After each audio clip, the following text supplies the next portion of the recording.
Kada je u pitanju potencijal otvorenih podataka u Srbiji, otkriću toplu vodu ako kažem da je potrebno iskopirati uspešne modele kreiranja ekosistema otvorenih podataka koji već postoje u svetu, ali zaista jeste tako.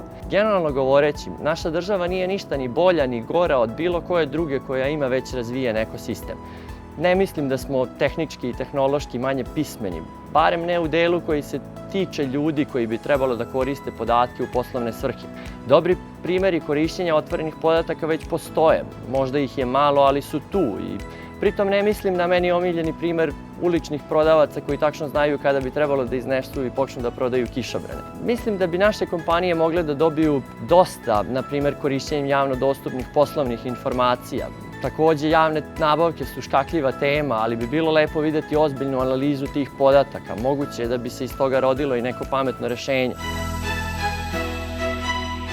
Veliki prostor vidim u kreiranju rešenja korisnih svim stanovnicima.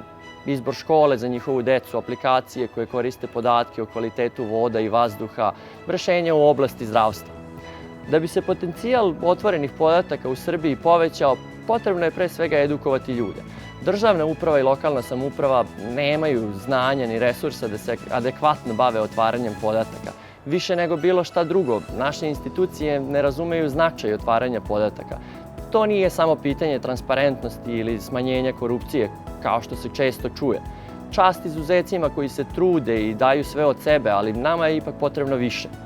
U poslednje vreme sam poredio rad našeg Zavoda za statistiku i njihovih kolega iz Velike Britanije. Britanci su, pogađate, daleko ispred, ne samo u pogledu korišćenja tehnoloških rešenja. Teme koje su predmet njihovih analiza i objava nećete naći nigde na sajtu Republičkog zavoda za statistiku. Nadam se da će biti dovoljno zainteresovanih pojedinaca i organizacija koji bi pružali pomoć institucijama u ovom procesu. U suprotnom, čeka nas prilično dugačak put. I da ne bude kako je za sve kriva država, dodaću da nam je potrebno i da zainteresujemo i obučimo ljude da koriste otvorene podatke. U suprotnom, neće nam vredeti ništa što će institucije možda raditi sjajan posao.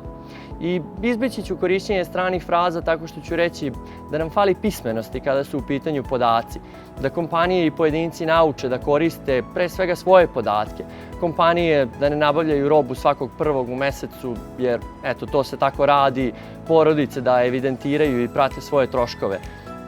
Sve u svemu čini mi se da će otvoreni podaci dobiti svoju pravu vrednost tek kada naučimo da koristimo sopstvene podatke, a onda će i razvoj ekosistema otvorenih podataka biti mnogo brže.